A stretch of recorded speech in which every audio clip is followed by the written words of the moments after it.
Hi, welcome to the 41st episode of Startups Right. Today is a special episode because today I'm interviewing my good friend, Ahmed Aly, who's founder of Shape. I'm really excited, looking forward to this episode because I feel like it's really different when you talk to your friend.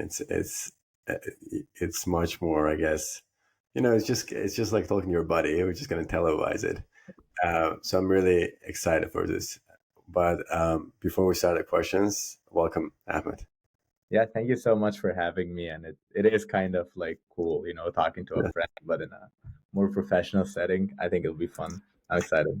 Yeah, I mean, we've talked a lot about this stuff. We always, whenever we catch up, we talk about this, or everything else going on in our lives. So it's nice though. It's nice to sit and I kind of have structured questions because I genuinely admire your tenacity and grit and what you've been doing since graduating. And and I have some other questions that perhaps I haven't asked yet, so it would be nice to ask him now. Um, I guess my first question would be, Ahmed, you graduated and pretty much kind of straight went into building V-Ship, and that transition from dorm life to founder life, how's that been for you? That's an interesting question. Yeah. Um, like you said, I did like graduate, and the next day I went straight into like building. I mean, matter of fact, I was actually working on it while I was still at school, right? If you remember. I think like if I would quote the whole transition with one word, I would just say uncertain, right? A lot of times, like when you're transitioning from any stage to stage, there's a lot of uncertainty, but then that's usually patched by like knowing what you'll do next, right? For example, knowing which school you'll go to, like what will happen, right? Knowing what job you will, knowing you have orientation day at a certain date. I think for me it was just like I was like, what am I doing now? What do I do? And I remember I took like 2 or 3 days after graduating and didn't do anything, and then I was like, okay, now I have to work on this, right? And I think it was just like there wasn't anything put in foundation yet, except perhaps just the product or the platform, but nothing in terms of the actual pipeline for the whole company.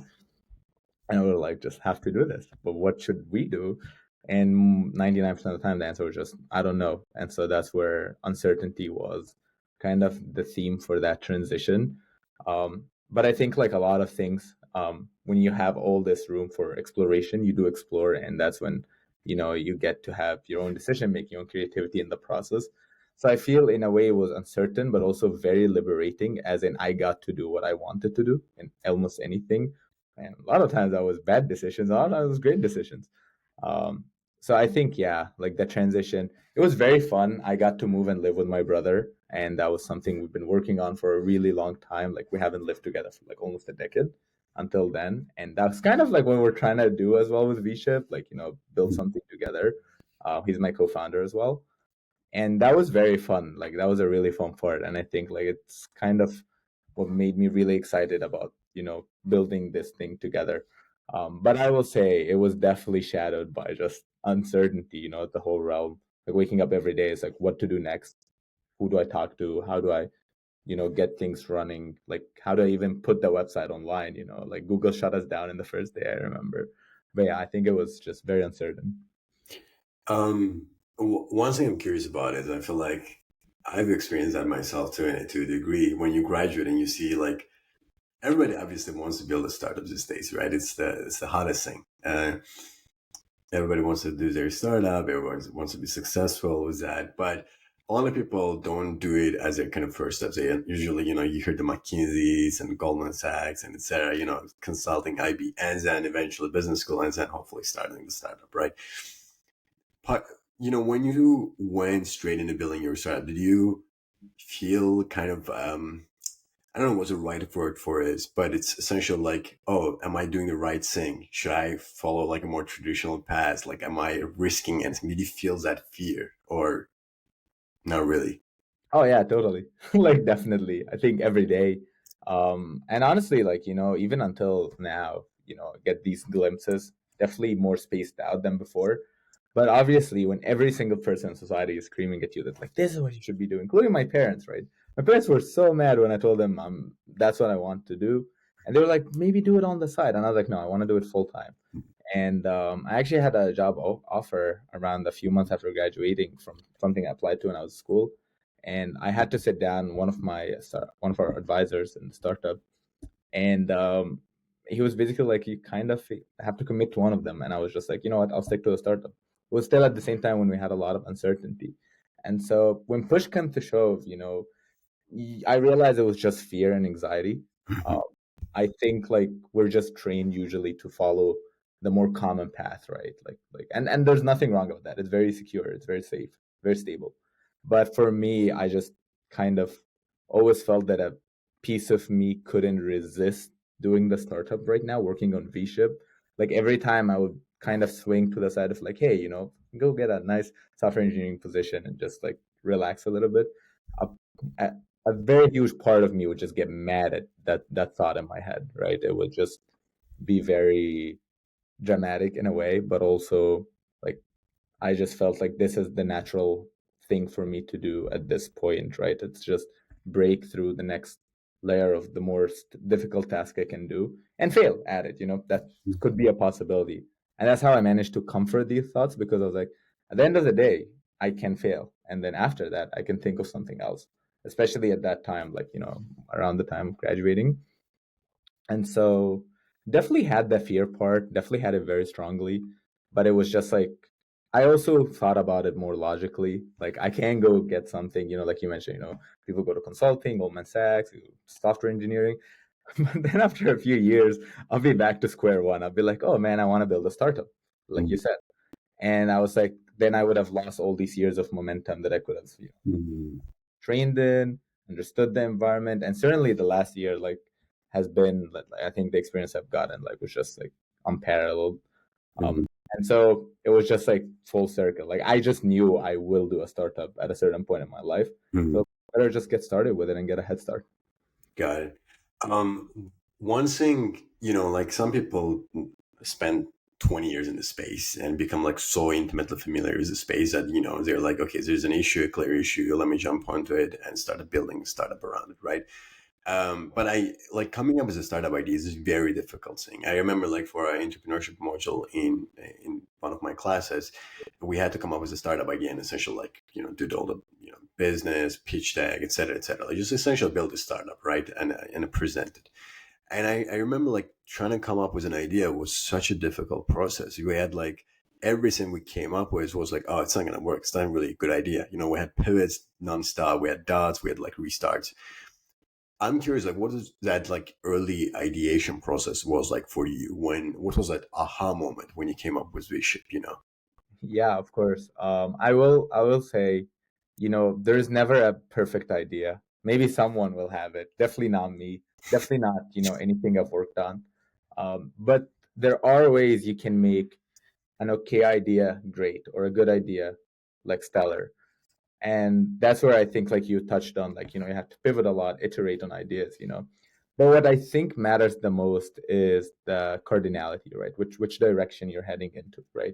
Like what space you're going into, what market you're going into, without being too hung up on the details. Like most companies that started like great companies today started doing something else. Like, I'm gonna spare you the business school papers and cases. But like Airbnb, like, Uber, like all these companies pivoted at a certain point, or I would say just iterated. For us, or before I talk about like VShip story, I'll say like my biggest key advice on that for ideation is to literally just listen very carefully and attentively to everyone around you or people around you, particularly in that area you want to work in, because that's how you get the idea, right, from other people's experiences. Like someone who's been 20 years in a certain industry and just knows how problematic it is, but they're not technical, right? So they don't know how to actually solve it. That was actually the story of VShip. So it started when we were trying to ship my brother's car from Texas to Boston in Houston. And it was because I was very persistent in getting him to move to come live near Amherst, right? When I was at school, I wanted him to be around me and convinced him. And then the process was just so terrible. And it was it was obviously something from the 90s or early 2000s. He got scammed. They changed the price. It ballooned like from $700 to like $1,200, and the middleman who was negotiating between him, like the broker and the service provider, contacted one trucker who drove all the way from Austin to Houston to pick up his car, only to change on that driver and change on my brother and get another driver. Just a complete mess, right? And so when the time came to, like, pick up the car, we dropped it off with the driver, and then we were picking it up in Boston. We wanted to understand, it was mainly my brother, like, what the heck went wrong here, right? And so we went and had dinner with the trucker who was driving the car, who was a Brazilian guy, used to run trucking, car shipping in Brazil, and moved here. Has been doing this for 30 years, owns the company, and was doing this as one of his last drives, mainly because Amazon took away all his drivers and pushed them, so he had to do that trip himself.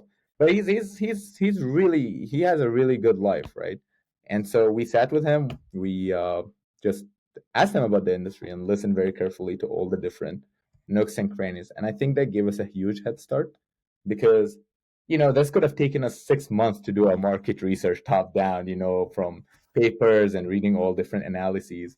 But just having a conversation with that guy, and then he introduced us to his friends, let us know like what's wrong with the industry, how we can help it, and we just work back and forth with him in the beginning, like in the ideation phase, right?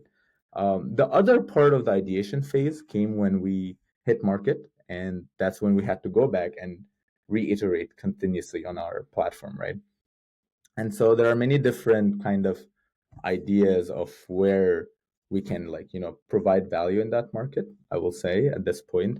But most of them literally came from just like working in the market, like having, like, dealing with these phone calls every day, dealing with these like shipments, and then you're like, aha, something we can add something here differently. For the aha moment for V-Ship, it was definitely when we shipped our first car. And I think that's when, like, it actually to me became like, like, I'm like, okay, this idea works, right? Like, all what we've been thinking, all what we've built, like, this just works. It was a very random car, by the way. It was a vintage Japanese pickup truck that someone bought and wanted it to be shipped from North Carolina to Alabama, in like two completely rural counties. And I couldn't even know, how do I find a trucker for this, right? It's just so random. But we managed to get some person. He used our platform. Everything went smoothly, and it was just done in the blink of an eye. And everyone was just like, wow, this is very simple. And we're like, yes. But continuously, we're always thinking about reimagining things. We're always thinking about different ideas. We're building like other, like, dispatching stuff that I'm sure we'll get into later.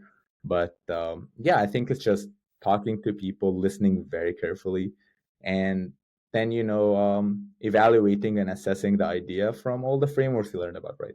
Is it enough users? I'm solving the problem for enough people. All that whole stuff, like, is, for someone at Imperial, that's bread and butter, right? The assessing idea part. But to get an idea, I think, just listen to everything around you. Listen to your mom, listen to your dad, listen to any person who's talking around you about their problems. I really like your take about kind of being boots on the ground in the field kind of approach, because you can have all sorts of macro analysis and research and reading, but talking to people actually doing the job and doing the work, I think, gives you the best insights.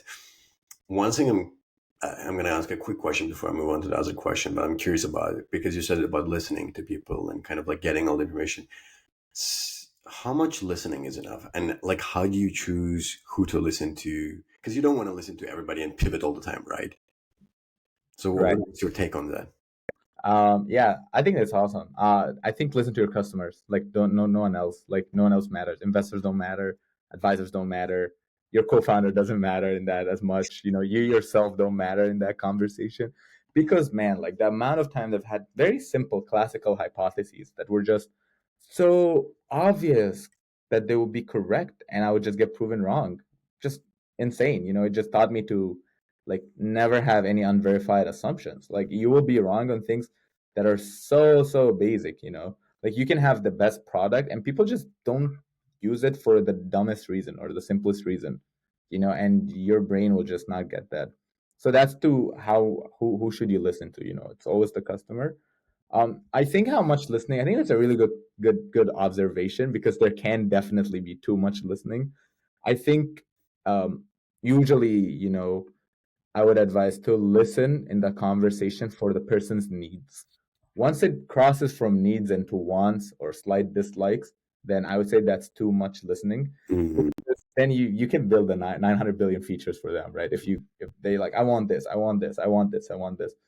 But what matters is being very attentive into what they need here, right? Like what actually would get them to decide on using your product or not decide on using their product. Funnily enough, oftentimes they don't even talk about this, like most people. Uh, most of us like shiny things. And so we would like to imagine things in the Chinese ways or the cooler ways. But a lot of times we don't notice like the actual necessary part. And so I think like it's very important to think about the unasked questions from the other person's perspective, right? And Mm-hmm. how, where their need lies, right? Where their hair on fire problem is, like Mm-hmm. way when you provide them a very broken solution, right? The dumbest solution you can come up with, they'll still use it, right? Versus having to build them whichever cool feature they want, which I mean, there's value in that, but I think in the beginning, it's very important to tailor the conversation to their needs, not their wants. That's a fascinating kind of insight you provided. Just distinction between needs and wants, and I think it's really important. I haven't heard that before actually, needs and wants. And do you think it's better to ask when you're trying to uncover those needs? Do you think it's better to ask more specific questions or more like open-ended questions, so they just keep on talking?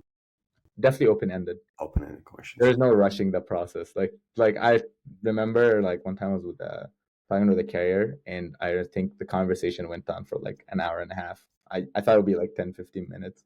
Mm-hmm. But you would just talk about this problem and talk about something. And again, it's like you have to keep a conversation going. You can't really, maybe some people can. I personally don't. Like I'm willing to like spend more time with the people I'm working with to try to understand their problems more in depth and their personalities as well, at least in the beginning. But yeah, there's no rushing. Got it. One thing I want to go back about kind of being in school and transitioning into building a startup. I think one good thing from that is there's a lot of like similarities and parallels between college life and building a startup, right? We touched upon uncertainty. Our years when we were back in college together, we would always talk about like what are we going to do next, right? And then it's always deadline driven. There's always something like you're trying to finish, and it's very chaotic. It's not like a strict regular schedule. And I think one of the things that becomes attractive to people after college is that kind of stability and the structure that like I guess corporate job provides. I guess you know compared to like college life, what's your day like now? Like, do you still see those similarities, or do you think it's becoming different now? Yeah, I think I eat better food. There's no question around that for sure. Yeah. Yeah, surprisingly enough, I think there are tons of similarities. I can't comment on like any college life. I will, like we went to like Amherst together, like and it's very liberal artsy, open curriculum kind of system. I think it's like the direct application of that, Mm-hmm. like the way we're taught to think, the way we're trained to do. I see it exactly happen in startups day to day. Talk to anyone at Amherst, and they are constantly studying four completely different subjects that have nothing to do with each other. And they're constantly battling, how do I pair them together, right? How do I intersect them? Intersectionality is the most common word said at Amherst, right? Yeah.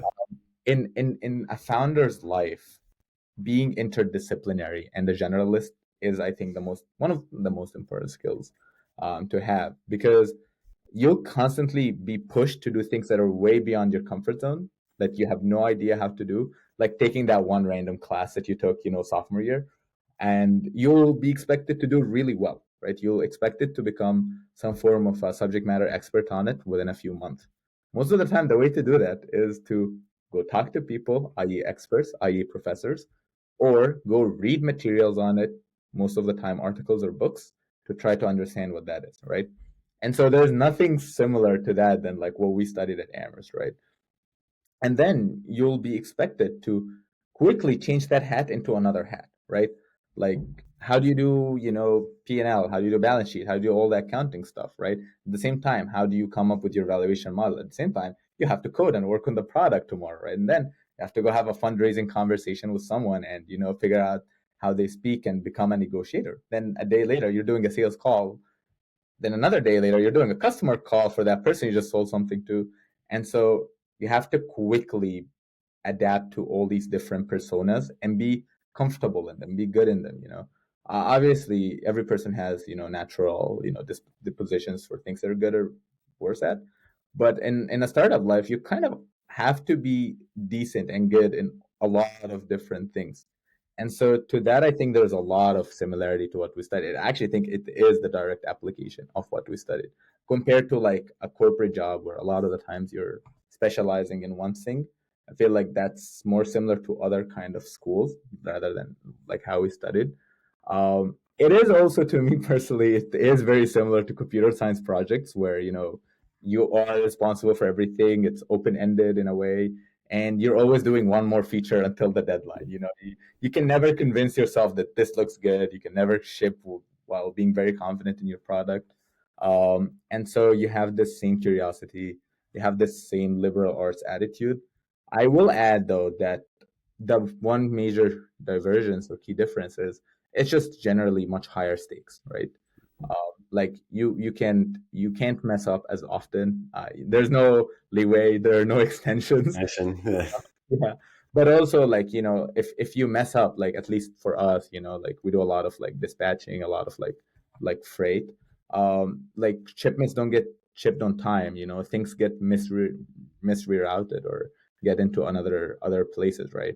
Or you start getting tiny problems. Even just not responding to someone's message timely about their shipment might lead to miscommunication, right? And so it's generally higher stakes. I don't know, maybe for some people getting an A or a B is higher stakes than that.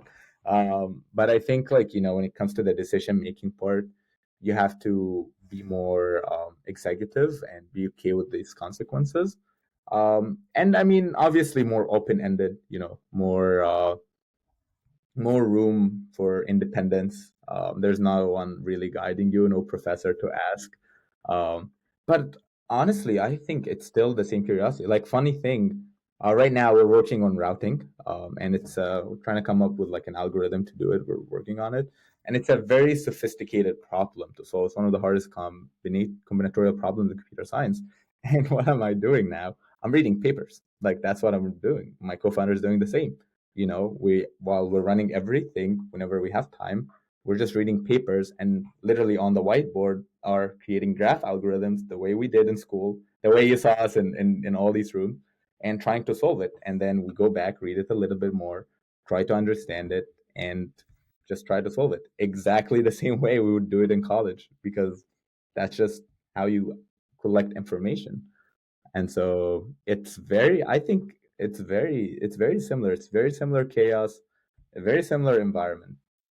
Fascinating. And ladies and gentlemen, Ahmed knows what he's talking about. He's one of the most interdisciplinary men I know. He studied political science and computer science in college, and we had God knows how many deep conversation around so many different things. And you're very right. And I think I'm going to ask a follow up question, which is similar but a bit different.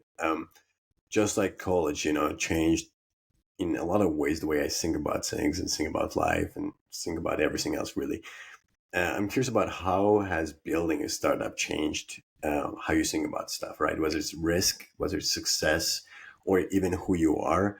I guess what have been the biggest mindset shifts since you started building, for better or for worse? Yeah, I think that's the cornerstone. That's the crux of it. That question you just asked.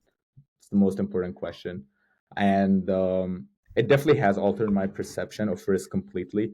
You know me, I've been usually a more risk-taking person. Just like how like I came to Amherst, like that whole story. Like I was in medical school and I was like, I don't like it. And I just traveled across like the world to just study something I liked. Was an example of that kind of risk, but that was an easier risk to me at least to do. I think right now my perception shifted from having a plan A, plan B, plan C, plan D kind of mentality to have a plan A mentality. If it doesn't work, take more risk with plan A and try to get it to work, right? Mhm. And so following a very strategic and very calculated plan while understanding really well how much risk you're putting in.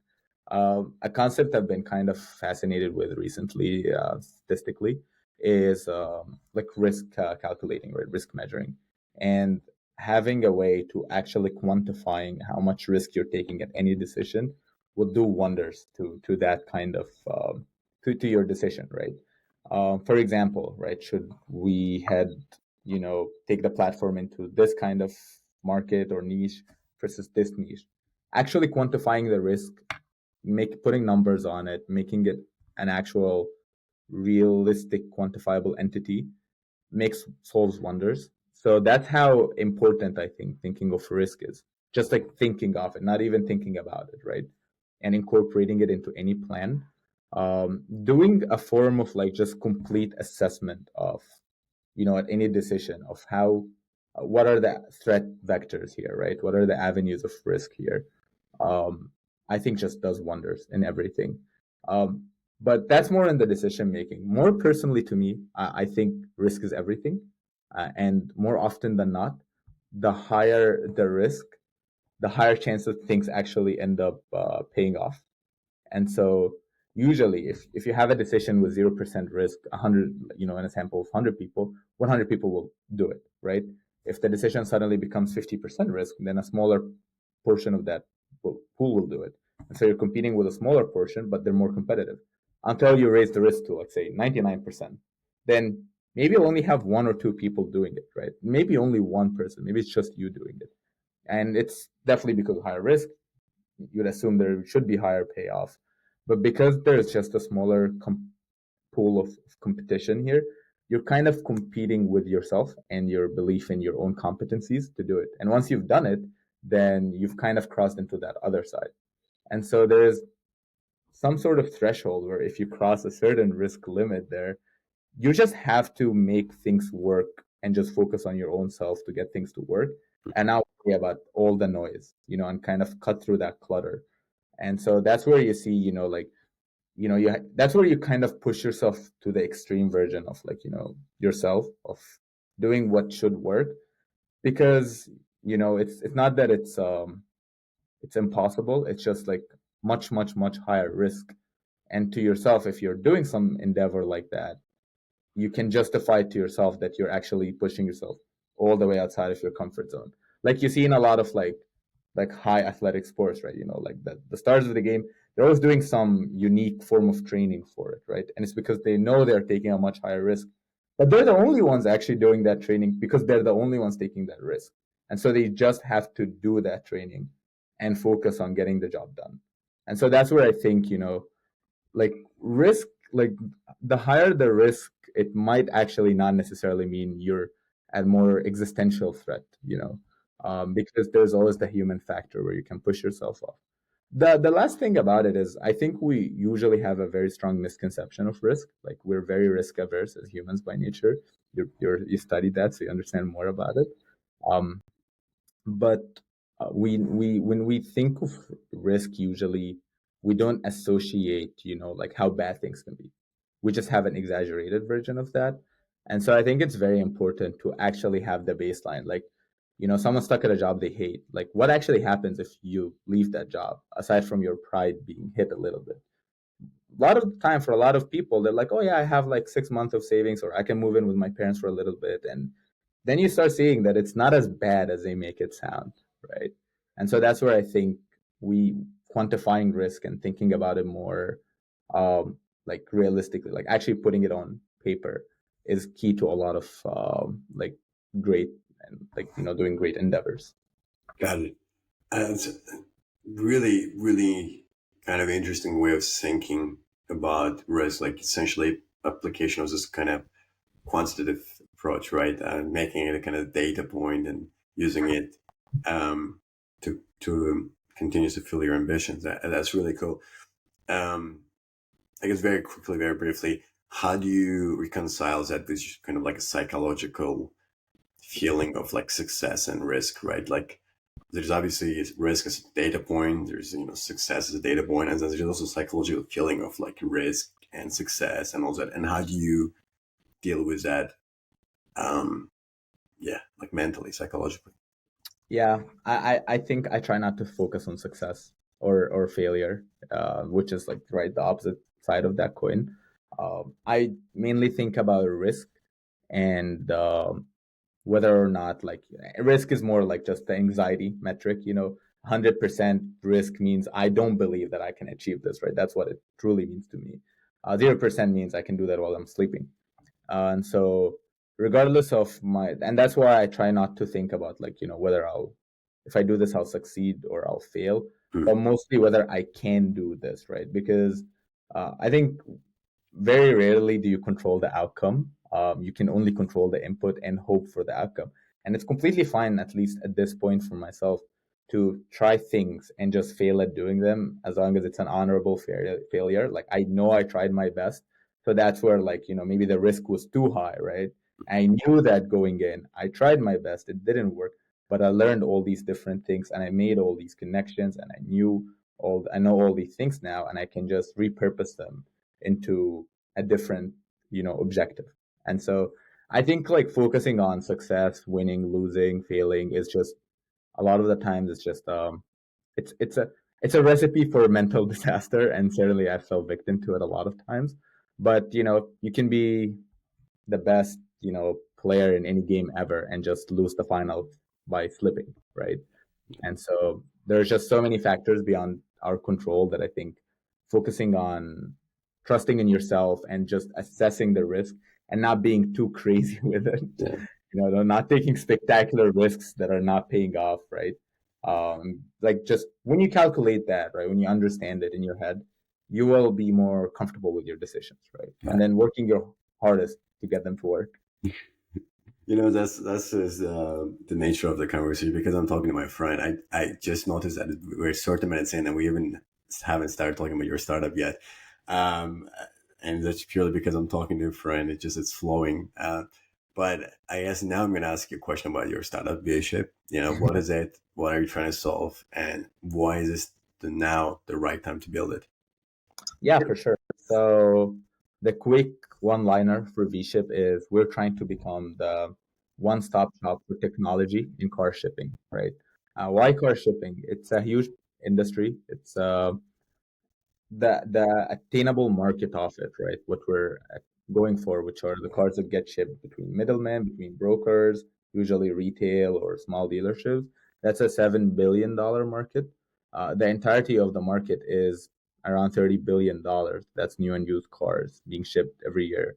And so obviously it's massive market, and it's just been virtually untouched by technology. It's stuck in the 90s or early 2000s. Fax machines are commonplace in that industry. I've never seen a fax machine in my life. And so why now is basically, we have incredible advances in technology today. You can build startups much quicker than you could with more lean teams. AI and automation can just, streamline a lot of workflows, a lot of operations. And you have this industry that has just been locked and shied away from all these kind of like new technologies and advancements, right? And algorithms and computational advances. And so to become that one-stop, technologist in that industry, we have to crack some of these problems. I mean, some of them aren't very simple, such as like routing, which we mentioned earlier. It's how do you find, the right set of different cars to pick up and deliver basically your route from whichever regions in the country, maximizing costs, decreasing, maximizing, sorry, money, revenue, to maximize costs. In cost, you have fuel, right? You have gas, you have time, truckers can only work 10 hours usually on the road. You have to account for that. Every day you add into that algorithm, they have to spend money in accommodations and lodging and meals and all of this. Factor all of that in, right? And hold that all together into creating, technology for people where they see value in it, right? For the AI dispatching, how do you make sure that you have to get the AI to actually work as it should. It has to sound familiar to people, etc., etc. And so a lot of these things we could only achieve now, right? In the past 4 or 5 years, even building a simple web application platform, like 5 years ago, you needed like, a few million and a couple of engineers to do it, a team, 5, 6 engineers to build it, and it would take you a year. I mean, today that takes you much, much less. So it's just easier to do now, as well as, you can add all these different points of compute and algorithms today into it.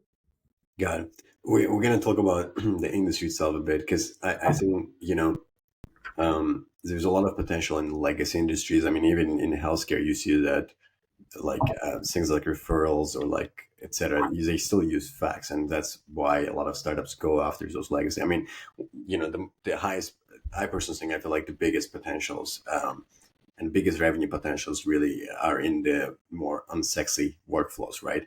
Um, and we're going to talk about that a bit, but before that, when you started, obviously you studied CS, you have the tech skills, and you're constantly kind of staying. You already touched upon a few things, how reading papers, etc. But there were still quite a bit of unknowns, right? Like whether it's understanding the customer needs, market validation, trying to find a product market fit, and other skills like the building, accounting, etc., etc. And then you're just kind of thrown into this world. There's like a million things happening at the same time, and it's very chaotic earlier on. And there are like what 2, 3 people at the very beginning. Yeah. Um, how did you tackle that, especially in the early days? And like how do you prioritize things, and how are you approaching that right now? Yeah. I think head-on collision, just attack them each very linearly, very logically, very principally. Um, my co-founder and I, most of the conversations, like you said, we mentioned the unknowns, end up in I don't know, and then followed, but I'll talk to someone who does know and come back with an answer. So, what are our customer needs, right? Like, how do we know them? I could sit and think I'm the smartest person in the world, hypothesize about them the whole year, and make a very beautifully and logically, looking visual that shows it, or presentation or doc, or simpler, I just call someone for 5 minutes and I'm like, what are your needs, right? Like, do you like this? Is this a good idea? We're thinking of building this, right? And so just literally following the path of least resistance, talking to the person with that need, becomes key. For market validation, I think one of the biggest actually not myth, misconceptions that people have about this is, market validation is a static thing that doesn't change, that lives in the market, right? It's a market that validates, but the market is really just a set of people, and like everyone, our ideas are constantly changing, our beliefs are constantly changing, and so market validation is one. It's layered. So maybe you have product market fit at a small scale, but when you make it into a large scale, you don't. Maybe you have it today, you lose it in 6 months, right? Because there are other workflows or other products that just moving into spaces or adjacent spaces. And so how do you and so for a lot of founders, they just feel this frustration with like, oh, I know I have market validation, but it's just taking me this long to get this, or like, oh, this person, like this trucker or this customer, they're just confused. They maybe if I explain the product better, things will work. And to me, it's very simple. If there's any friction, you're not getting, then you're struggling with market validation, right? Mm. To me, market validation is where it's not a frictious process, right? When you explain what you're doing to someone and they're like, I get it, done. Like they just understand it. That is like prime market validation. If you have to send them a graph, if you have to be like, but wait, this person who's really awesome, they love what we're doing, maybe you should listen to them. I think then, that doesn't mean you don't have market validation, but you're struggling, the person is struggling to get it. So for us, market validation is very simple, right? Like, did the message we told people click? No. Why? Because of 1, 2, 3. Then we don't have market validation. We should iterate on that thing and try to get it where people, really like it. For example, like the AI dispatching we were doing, we used to have it as a platform, right? And so the trucker would go in that platform and figure out his route and all these things. But it sounded very intuitive for a computer science person like me.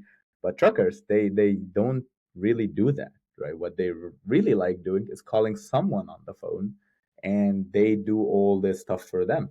And so we were like, okay, so you just don't want to be sitting and doing this. They're like, yes. And so what we did is we changed it completely through that platform somewhere in the cloud, and made the whole thing a voice-based interface, and gave the trucker a phone number, and we're like, okay, now you call this number, and just it will tell you what shipments you can get, what loads you can get. Obviously, it's all AI, and then everything, the whole logic, whatever you needed the platform for, it's done on the server, on the back end. You don't even have to worry about it. And when you're free on a Sunday, when you're sitting in a gas station, when you're, when you want to actually visualize things, you can go and check the dashboard, but you don't need it for the day to day. And so when we just told them, they're like, oh, phone number, I can just call it. And we were like, yes. And they hung up with us and called the number. That was very simple validation. And they used the product, of course. That was just simple validation, right? And so it's really trying to get that like very seamless and less frictious process. It's like that time when when you were stuck and someone told you to use Uber and you didn't really think too much about it. Like, oh, I call a taxi on my phone, got it. You called the taxi, it came. I think that's product market fit. And so I think to answer the question, like the way to tackle these concepts is really being very principled and logical and very unemotional in the whole process. Like take the emotions out, take the sentiment. Like that platform I told you with throwaway, I really loved it actually. Like I made it look very beautiful. I iterate like I just like it's we've done it recently. So we've put a lot of like what we've learned over the past year in design into it. It looks really beautiful, but it just isn't fulfilling its purpose. And so being very rational, very very principled, talking to your customer, right? Like that's I think that the core tenet is just talk to them and understand what they want from. It's okay to be wrong. It's an iterative process, not an absolute process. It's good to be wrong. That's actually how you learn. If you got lucky and you don't get wrong, then you don't learn and you don't improve. And so the more wrong you are, that just means there's room for improvement. And so just tackling it that way. And the industry itself, right? It's a quite traditionally offline space. It's legacy, as I mentioned. It's messy. It's not very tech forward. And you said you've been talking to a lot of customers. You've been talking to all the people in this space, and it's just that's how you constantly improve and iterate, right? What were some of the very key insights you uncovered along the way? Yeah, I mean, it's not the most tech empowered industry, but I think it's at a similar legacy state to actually a lot of industries. So one of the misconceptions I had, I didn't know how tech savvy truckers are or dispatchers. And they actually are, because they do need a lot of tech to run their businesses already.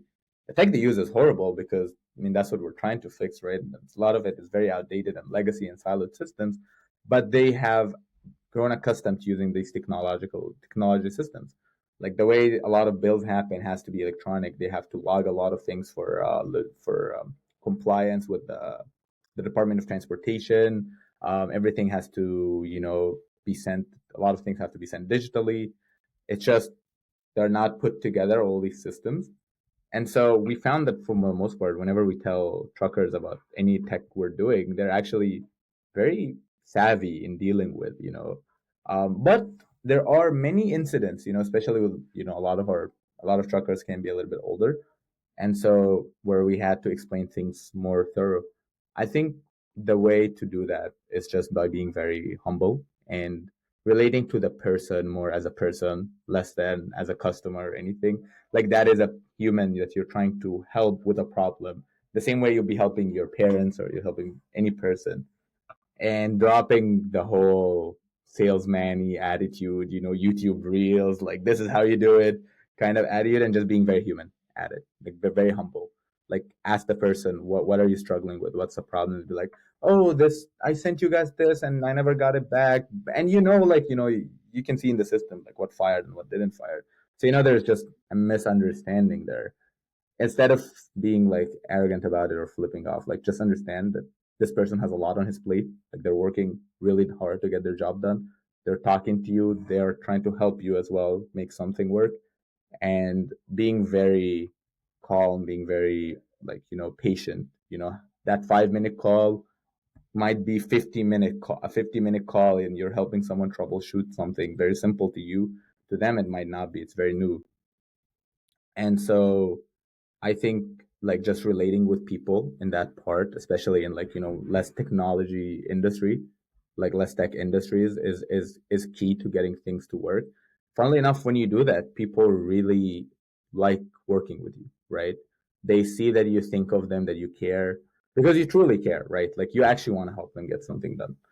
um, and I think having a very humble attitude at it is just it's key. Like I know all the technology, I know all the tech stack and all of this, but it doesn't make me anything.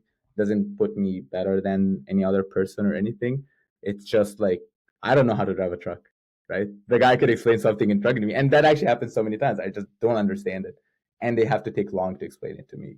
And so having that kind of attitude is just I think the only way to get things done in such an industry. Gotcha.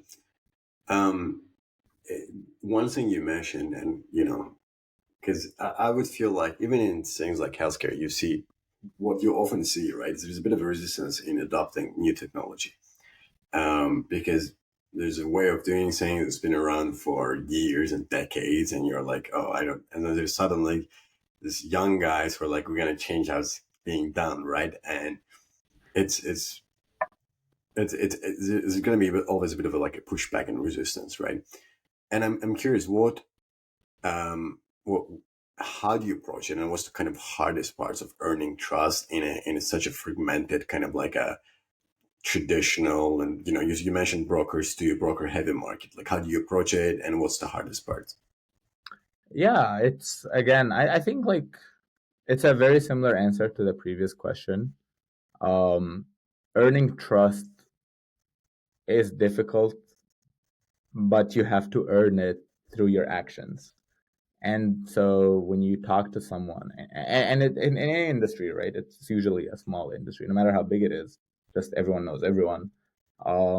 Being very respectful, being very humble, respecting everyone's intelligence goes a very long way, like a very professional approach. Um, becomes key. So I think like initially, like obviously I didn't do sales or anything, like right, how would I have experience? And so when I tried approaching these conversations with a very transactional approach, I just got nowhere. When I started approaching them with a very, just like human approach, right? Like very logical approach, people started being very comfortable in sharing with me things and basically trusting me, right? And so it's really because you're trying to pick up on their unasked questions, like what they're hesitant to ask, being very respectful of their time, being very respectful of their attitude. And have a call with someone, and they might be mad at the beginning of the call, and you've done nothing to trigger them. You have to be very curious as to where their madness is coming from to get anywhere, right? You can't take it personally. You can't be like, oh, they hate me. They hate my voice. They hate my UX, right? No, this person is mad for a reason. Maybe you call them, maybe there has nothing to do with you, right? Maybe they're just a bad time at their work. And so you have to not take it personally and being very curious about where these emotions are coming from. The amount of times I'll tell you, we had calls that just, started with like, no, you guys are trying to scam us. I've fallen to scams in this industry because it's a very scammy. There's a lot of scams in this industry, especially when a lot of times for us, like the way we do business, we need people to, like truckers, they have to use Stripe on our platform. Stripe asks for your bank account details. So you have like a 55-year-old person who has to share their bank account details on your platform, who doesn't even know you, hasn't really heard of your company. And so really we just ask them, it's like, oh, what are you worried about? Tell us. And then they'll share with you the story about that person who scammed them, and then you have to explain why your product or your platform is actually secure. If you don't know why your product is secure, then you're not doing a good job, right? You have to know why it's secure, right? And so when people see that, they start trusting you more. So I think just being very conversationalist, very like having a very strong humanist approach to it really really matters. Yeah, that's a very good answer. With Wiship, you guys are going, if I'm not mistaken, and correct me if I'm wrong, you guys are going full stack, right? Like it's the routing, the dispatch, the pricing, etc., right? Why go full stack and not focus on one aspect of things? Yeah, that's a really good question about product. like I told you, it's like college, one more feature. You always want to do something. Um, but we actually, so we are not going, we're going full stack, of course. But for every different quarter, we actually do one thing and focus on that. And we do it piece by piece and gain market validation for that piece by itself, and then bring it back into the whole, into V-Ship, right? And it's just what we believe is in this industry to scale things, full integration, full vertical integration is the strongest moat and competitive edge we can get. The other thing is we iterate very quickly. We build things very quickly. We're very technologically capable. And so because of this ability to spin off products quickly and test them and get market validation for them, we found that the best way to conduct business is to keep iterating and improving on different problems in the whole workflow for truckers, for shippers, that whole middleman thing. At the same time, being very focused on the actual value proposition here, right? On the core value we're trying to solve, which is for providing truckers with technology, right? Providing with SaaS tools. The other thing, and that's why full vertical integration is important, like the how behind that argument is most of these problems are paired to each other. So say you call the AI dispatcher we have, and it has to find you the route, right? Like you're like, oh hey, I'm going from Houston to Los Angeles. Find me 7 cars. You know, well, how would the AI find it, right? It needs to have an understanding of fair prices. That's a lot of data science. That's pricing, right? That could be a standalone product, right? For it for its own. But for the AI to use it, it needs to fulfill its objective. It needs to understand the price. It negotiates with brokers on the price. Okay, that's one part. How does it actually find the shipment, right? How does it find the set of different shipments to go through? That's routing, right? It has to know, okay, pick this car up, then pick this car up, then pick this car up. So it optimizes the route for you. So that's another piece in and of itself, right? How do you pair all these together, right? You get the platform, right? You get like an actual like SaaS product, right? And so then, okay, how long does it take to actually get this shipment, right? Then you have to do a lot of data science, and we have millions of data points in our platform that we have to leverage for this. And so it's one piece by piece, but they all come together to actually provide one solution, which is providing carriers with the technology they need. So every problem comes with it, a tiny little problem, and you have to solve that and get market validation on that. So that's why we opted for going more full stack. Got it. And I want to ask a quick question about the business model. And obviously, if there's something you don't want to talk about, feel free not to talk about. But I'm just trying to understand, what's your kind of take on how to find that ideal customer profile and sell to them, right? Especially because when you try to, like that's why I'm trying to ask you more, because it's completely different selling like individually versus like selling to an organization. It's completely different from B2C to B2B. What's your kind of approach to that, and how are you approaching this development of the business model? Oh yeah. So finding our customers is just like part of being in the trade. Like we're in the group chats, we're in the Discord chats, we're in the subreddits, we're in the Facebook groups. We have their contacts. We've collected a ton of information in that industry. We have the phone numbers, we have the emails, and so it just becomes a decision of like picking which route you want, and back to how much risk, how much reward. Can go and blast everyone's emails and just tell them about what we're doing, and getting try to convert every single carrier in the US. Like we are capable of doing that. But then maybe your product sucks now, right? Maybe there is something wrong with it. Maybe there is an unknown somehow there. And then you start getting, small problems happen, right? Maybe then the approach is to start on a very small Facebook group chat, right? Or Facebook group where, there's just limited number of carriers on it, and try to get them to convert. And so it really becomes how much risk you're willing to take on this. Part of it is how confident you are in like your current platform, your current product. We're incredibly confident in our product, but we're also incredibly confident there are always unknowns, and things break all the time. And so that's kind of how we think about finding our ICP, right? And then once we pick a certain path, how do you automate it and just get it out of our head? Are we going to be on Reddit? Are we going to be posting, commenting on Reddit? Make a bot that does this, throw it on a server, have it keep doing that. Are we going to be engaging on a Facebook? On Facebook, make a bot, automate things, have it, respond based on like our whole knowledge bank and everything. If something seems off, notify us. Then it's a manual process, like a human in the loop process. But you know, initially, right, test it, make sure it's working, and then get the ICP, get the convert your consumer, right, like your consumer profile and everything. Gotcha. So, if I'm understanding correctly, you're selling to carriers your product. Is that right? Yeah. Is it sort of like a service, or is it a product? Is it like a subscription? Or like, how does it? How do you guys approach that? Yeah, so I mean, we sell to multiple different things. We can sell to carriers, sell to brokers, sell to shippers. I think for every different part, there's a subscription model, and we're definitely working on it, like consistently testing, iterating, and updating. For now, we're doing it case by case. And so for the load board, we offer the load board for free because we think it should just be free because that's just access. But for different pieces of the technological stack, right, say the dispatching, it's a per shipment basis. Say a lot of the other tools, such as just having access to the tools, that's a subscription. And then to use like other simple things for say compliance, accounting, all that, like billing, all of that, that's just part of a subscription. But we're very early, so we're very flexible. Someone calls us on the phone, we'll negotiate a different thing with them. And so I think right now it's done on a case by case basis. But we try to, I think, monetize any service we provide. And I think that's just a way to test it. Do people actually really care about it, like it? I think monetizing it doesn't really, the price doesn't really matter as long as it's just reasonable.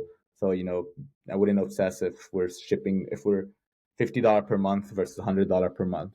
$1,000, now we're talking a different order of magnitude, right? $1, that's a different order of magnitude. But, 10 to 100, 100 to 200, whichever. I don't really obsess over that part for now. We're more focused on growth rather than just like increasing our revenue.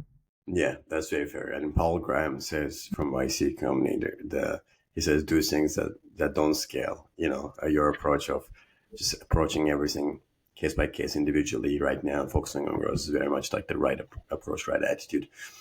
You obviously you're building the tech, you're involved in every aspect of the tech, but you're also constantly pitching it. I mean, I've seen your presence in the VC pitches, and also you're selling it. You're to customers too, and it's a storytelling for both of them, a bit different depending on who your audience is.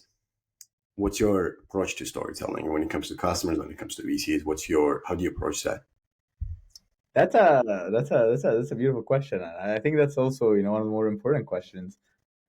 It's all storytelling, really. I think nothing is as powerful as a story, and just having the person who has the technical experience but also the storytelling matters a lot in startup.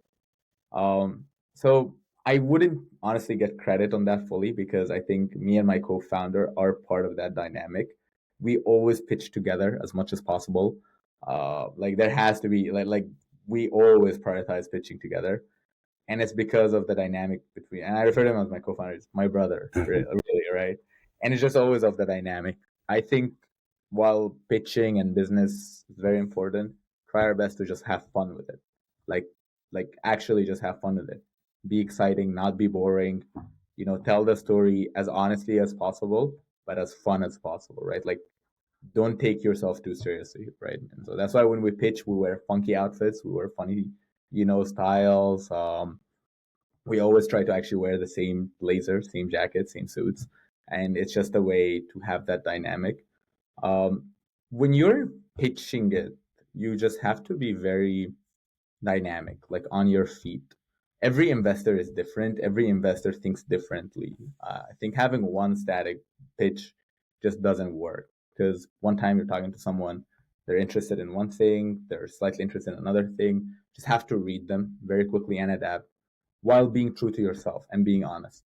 So that means, you don't completely change the company for every VC you pitch for, right? This guy likes, fintech and blockchain. Now we're a blockchain company, right? But it's a very small things, right? That person focuses more on the finances. That person focuses more on the environmental aspects. That person focuses more on, this thing. And so being very quick on your feet into bringing to the light and showing the thing that matters the most. And almost always less is more, right? And so like being very quick, answering the unasked questions that this guy has. Like you could just see it in the back of his eyes, right? Or like her eyes, how they're reacting to the information you're saying. And again, like have fun, have honesty. Maybe you'll be nervous, do it shy. Every person is different. If you have a co-founder, I would think it's a good idea to do it together because then your dynamic is showing. For example, I'm much louder, I'm much more enthusiastic, and say a lot more than my brother. He's very surgical, very patient, very careful, very assessive. And so when we're pitching, it's a very fun dynamic because I'm saying a lot of things, I'm pushing in a lot of directions, and then he's talking very calmly. He has more experience. It's kind of a more wiser version of the conversation now.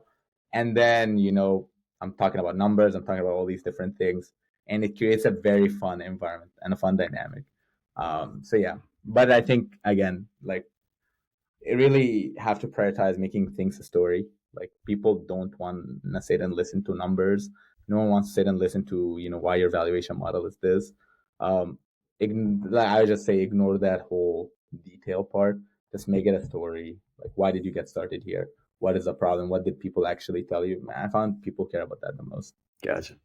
Um, your co-founder, I mean, your brother.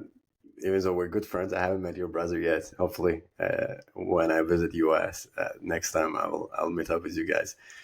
And I remember one time I was interviewing this person, and she was telling me how I think she started her company with her partner, and significant other, and she was telling us there's a bit of like a prejudice from investors when you start, like, with your partner or whatnot. But there's also on the other side, there's emphasis on founder chemistry, founder relationship, knowing each other for a long time, being friends, and etc., etc. In your own experience, do you think, have you felt that kind of like prejudice because you guys are brothers founding a company, or it's been relatively smooth for you? Um, Yeah, I think for us, for so far, it has been mostly relatively smooth. But I think for a reason, which is my brother and I, when you come here, you have to meet him. We think very similarly, and we tend to have very similar first impressions on people. So then, regardless of whether they met me first or met Amr, my brother, first, they're like, okay, like, speak to your co-founder, they get blown away, right? Like Mm-hmm. when people talk to me, they think sometimes, some people, I don't know who is foolish enough to think that I'm smart. Then they talk to my brother and they're like, there's an even smarter version, right? Yeah. And so I think that's part of the reason we didn't have that prejudice. It's very obvious that we're both focused on what we're doing and the passion is there. I think most of the time it has actually given us bonus points, right? Mm-hmm. Because it's just like the trust is visible from the conversation, the chemistry. We've been working on projects together since forever. Like our first partnership was Super Mario when we were three. So we have this history and legacy. And customers or VCs or any person who talks to us, they just see that like right through it. And I think it usually actually gives us an edge, right? And we complement each other in a lot of things. Gotcha. Gotcha. So chemistry is there. And knowing each other for a very long time, obviously there too. Yeah. You, one thing I think when I was looking at your, one of the things you provided, Dispatchino is the voice AI dispatcher. Right. Very cool name, by the way. It's the AI dispatcher that negotiates and books loads. And that got me thinking about AI agents, because AI agents are huge these days. I mean, they get the most funding, I believe, right now, VC funding, the new hype, etc. I guess what a more macro question to you, because you've been in the space for a while, you're constantly reading around the space and doing the things in the space. What excites you, or I guess concerns you most about this agentic future? That's that's a really good question. I think it's so I was at the YC AI startup school thing last June, and the amount of Agentic companies I've seen is just incredible. And I think one of the things almost every speaker touched on. But I think for me, I just think it's very exciting, like plain and simple. We've never had a technology this cool, right? Regardless of that, it's actually it's just the next word predictor and all the actual knowledge of the field. Like it tricks us, and that's enough. If it quacks like a duck, talks like a duck, speaks like a duck, it's a duck. I think it's very cool, right? And just by building in that space, just seeing what the AI can do and how you can pair all these different tools and agentic workflow. I think it's very cool. Is it? Do we make it sound like crazier than it is? I think that's the most human thing we always do about anything that is very cool. I don't think that should take away from how useful it is or how much utility it offers, right? And I think that's part of the reason a lot of agentic companies get funded, because like what I'm saying right now is, suddenly now you have a phone number that can talk to the trucker, talk to the broker, talk to the customer, collect all information in one system. It just knows everything, then goes on an actual server, pings it, gets a route. Server is doing all the computation algorithms. You don't have to wait on a lot of like communications, a lot of that happen, and then bring it back to you in a format that works with you. Our AI works in different languages because most of truckers in America are immigrants, right? And so a lot of them would be much more comfortable with an AI that speaks in their own native language. So now you don't even have a language barrier, right? You have your dispatcher talk to you in English. We have it speak to people in different accents because they found that to be comfortable, right? And just more sense of familiarity. So I just find that very, like, from an engineering perspective, I just think it's brilliant, right? It's very cool, right? Is it AGI? Obviously not. Can it reason as well as a human does? It is not, and anyone who says it does has to come tested and see the amount of stuff that just comes out randomly. But is it very cool? Is it pragmatic? Right? I think it is. What really concerns me, I think, is we'll reach a point soon, like very soon, I think, like maybe in the next year or two, where you will have agentic workflow, communicating with agentic workflow, and it will be kind of like an A to A architecture and system, where it's shielded from humans. Now, the only problem with this is, if you have, if your AI or system went off orbit a little bit and there's a human, you can quickly catch it, right? But in that kind of system, it's very easy to have mistakes happen and they get propagated and they kind of metastasize in the system, and it'll be late when people catch it. And so, for example, like a lot of what our agent, we know for a fact that it will be calling agents like very quickly because we know people from the dealerships that are working on agent phone calls. So what happens if they give us wrong information, right? Maybe our system is good, or maybe their system is good and ours is bad. Maybe both systems are good and just something happened, some randomness in the system, and then that just keeps getting propagated and propagated and propagated. And so that's what I'd be concerned with. Now, if there's one thing we know about people is the problem will happen, but then it will get patched and solved, right? But I think when we reach also a system where you have agent doing like agent to agent everything or a lot of things, I find that quite, interesting from just a human perspective, from a philosophical perspective, right? Of labor, of value, of computation. I think will reach a sudden inflection point where things will just become kind of very surreal, and that I find very concerning about it. That's a very fascinating point. As I was actually saying the other day randomly, I was like, is there going to be a point? I think we need like a different judicial system to judge agents, because I mean, it's going to be independent actors, doing independent things. And I feel like right now, I mean, obviously there's going to be a point where it's going to become like really good. But right now, I'm very much proponent of having human in the loop to kind of oversee things at Right. the end of the day. But you're touching on a really good point. And you mentioned AGI, which, is a segue into my other question. So I'm going to ask that too. And you can just like freely speak on both things. You know, AGI has been an obsession, right? Like reaching the AGI, and I think recently OpenAI announced that they got gold medal in international mass Olympiad questions for Right. their AI, which is I think what's interesting to me is because if anybody's familiar with IMO questions, they are not your typical math questions. They are kind of like art. They're like creatives.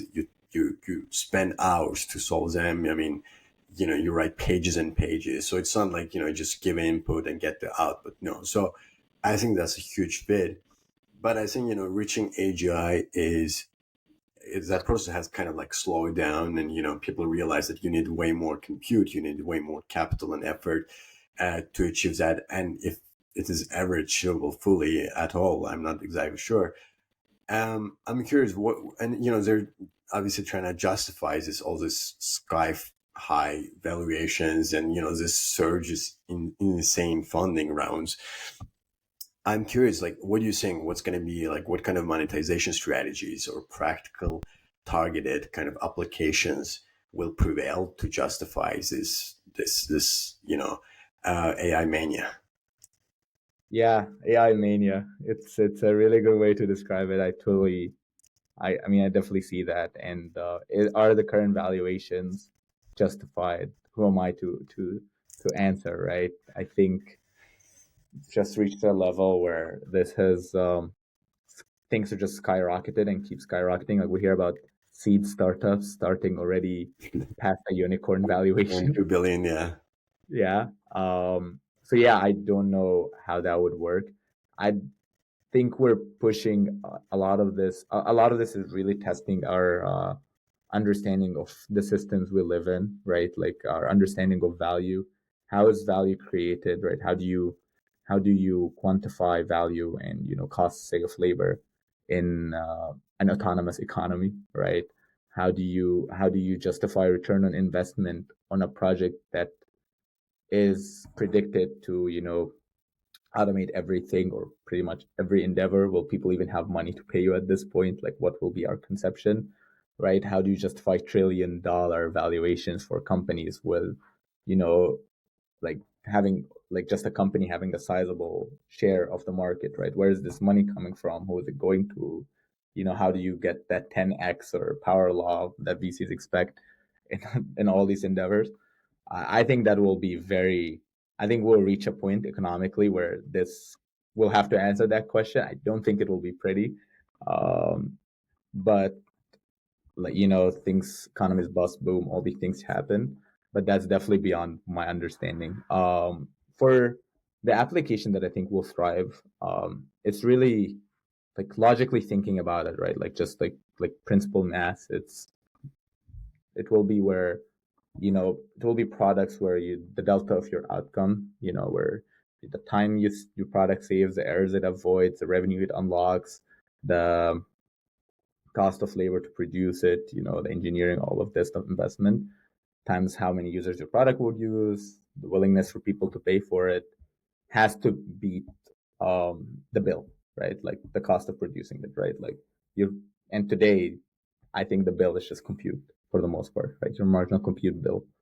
And so when I think of products where that will be possible, I think of products where you have a lot of unlocked revenue, user, a lot of users, and a higher willingness to pay, and a lot of saved time, right? Obviously, minimizing the errors. And so I think the industries will this will work will be kind of like co-pilot products in very well designed autonomous and RL loops that live inside these very expensive or high value workflows, right? So when I look at these, I look at industries that are unsexy, obviously unbiased, running our lives. So cars, right? Like that's why we're in cars, right? And an auto. Like every single car has to be shipped. No one thinks about it because it's at our doorsteps, right? But how did your car come here from the manufacturer, from the port, from the dealership, from the auction if it's used? Right? These are all systems around us, right? Logistics. I think of supply chain, right? How does a product move from, factory all the way in a different side of the world or like multiple factories, usually even, and, come to your house? how does even simple parts of that process get built in and of itself, right? And so I think of these very huge workflows that just, sorry, I think of these really huge like industries that just are everywhere around us, like utilities, electricity, water, and how someone can build something like a very, very tight co-pilot with very full vertical integration that can optimize this process a little bit more, right? For example, solving the electrical grid problem, right? Like how do you plug in power, reroute it, and all of this, right? Someone can do that, they become trillionaires, right? And so that's where I think the most successful products will be in the next current kind of age. Certainly, why I'm trying to build something there.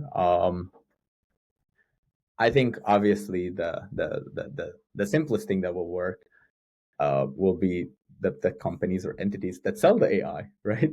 Or sell the compute, and mainly the AI, the providers. Like the bill you get from Claude, like using say Opus or like their latest model. I think Opus is the latest model. It's just astronomical. Like it's you can use it for like a few requests and suddenly you have to pay them like $50, $80, $100, right? And so I mean the providers will definitely make I think the most money, but you know go compete with them. And then I think after that comes the kind of in a gold rush self shovel kind of company, So those who optimize the compute layer, aside from NVIDIA, of course, and I would classify NVIDIA as providers, but all these different companies that optimize, the compute process, make things a little bit smoother, do work on the infra for the dev tools. I think these kind of companies come then. So I think these are the three more likely successful companies, like at least applications for AI or agentic AI in the coming years, because it just you put a very small agentic system in a problem, and that problem just touches every single realm of our life, like cars again. I think that becomes very profitable very quickly. Gotcha. This was one of those really just like organic, episodes, because it's like it didn't feel like obviously I'm interviewing you, but it didn't feel like that. It was just feel like one of our casual conversations we always have on a WhatsApp call that lasts like 2 hours. So we're coming towards the end of our episode, and I have a few more questions to go, but they're going to be more personal, more kind of reflection heavy. And I guess my first one would be, you know, it's a personal process. It's very fun. It's very exciting. There's a lot of learning, a lot of cool things. When you manage to get investment, when you manage to land a customer, it's always like really fun and exciting, exhilarating. Um, but things also break a lot. There's traction stalls and the plans fall apart and etc. Right? What keeps you going? How do you stay grounded and keep showing up? Yeah, I think, wow, that's a very, very, very reflectional. Is that even a word? Reflectional, reflective question. I really like it, and I'm also really enjoying the conversation. It's very, very friendly. I Bound to think, be, we're friends. right. To me, what keeps me going, that sense of purpose. It really boils down to a very simple thing, and we touched on this earlier. Is I really don't think I can be doing anything else, like seriously doing it. I can obviously take a sabbatical or hiatus, go, work on something else. At least for me, it will mostly be academic. That's what I really enjoy. Maybe I'll go study for a year or study for longer. But in terms of like actual industry work, um, I really don't see myself doing anything else. I think I'll be doing a lot of, I think I'll be doing certain parts of myself certain injustice if I just don't work on this. Maybe I'll develop, parts of my technology or my business acumen, but I'll be doing the rest injustice. So I think when push comes to shove, I really don't imagine myself doing something different. Despite how difficult and hard, startup life can be, at the end of the day, I do have satisfaction working on this. And even if this doesn't work, something else, I'll work something else, and then something else, and something else. Even if this does work, I'll still work on something else and something else. And it's really because, to me, the pain of not working on this is just higher, right? I enjoy working with my brother. It's very familial.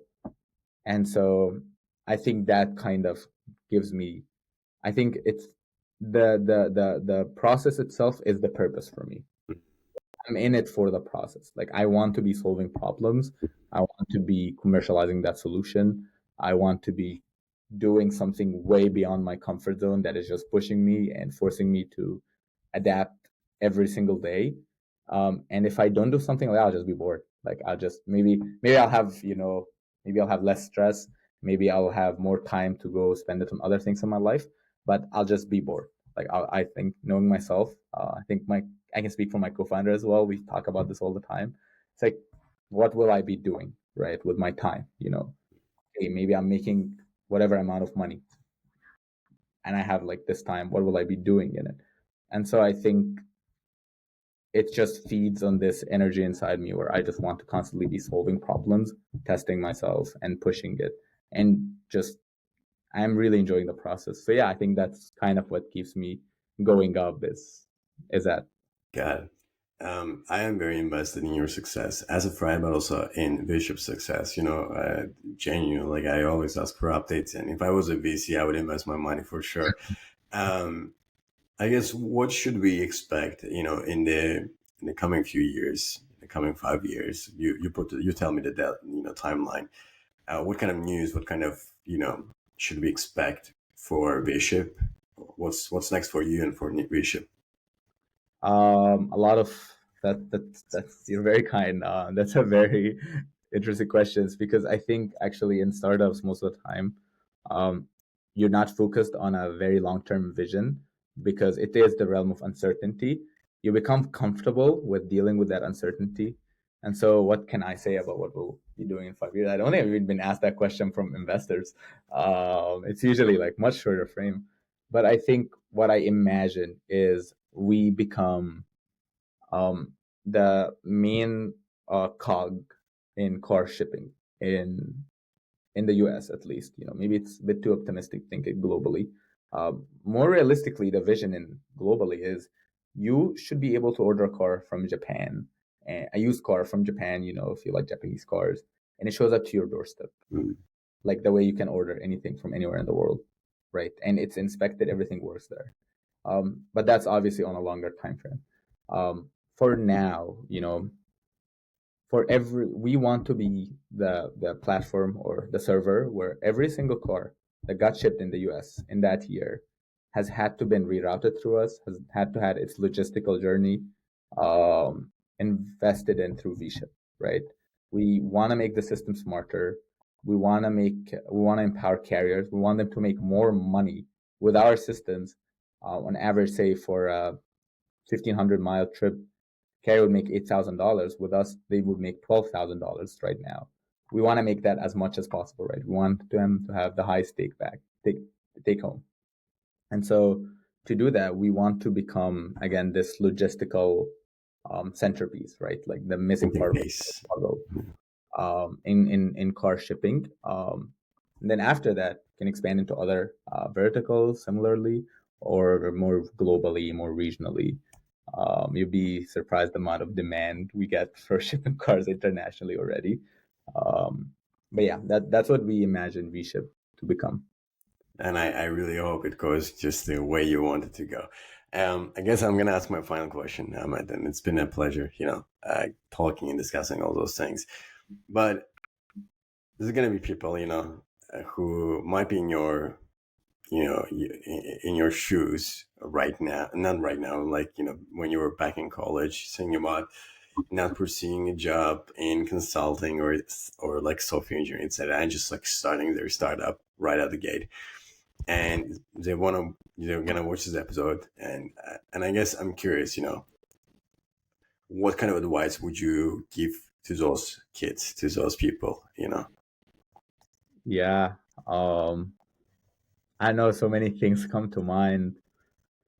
Well, okay, if they go to Amherst or a top elite school, I'll say first piece of advice: drop your pride and be humble. Humble. Like I think there are so many idioms about pride. I'm not going to even get into that. But our pride usually leads us astray into taking decisions to impress others, but not ourselves. So by being humble, you become true to your own self. So yeah, so I think that's a problem a lot of people that go to these schools have, and certainly I had, and I don't know any single person really who was in similar environments who didn't have that feeling. So I would say ignore your pride and get your hands dirty. That's the second thing. You know, get into it, launch, start working on something, like actually get your hands dirty. Don't research online. We love to do everything digitally, right? But almost every piece of information, every source of truth lies in the non-digital world, right? Which is so ironic coming from a computer science person. That's what I do, that's what I build, and what I love. But that report you'll see online, like what actually tells you that that is the truth, right? This is probably, like, I actually remember, so one time I was talking to a trucker and asking them about a market insight. Like I was trying to understand, like, breakdown between retail and B2C, whatever. That's irrelevant, right? And I was telling them about a report, and he's like, "Oh yeah, these reports. I actually know the company. I used to work there. They out they work with to produce these reports, like the trucking company." And I was like, "Yeah," and they're like, "Yeah, we tell them everything, and they report about it around 18 months later. We hear about it."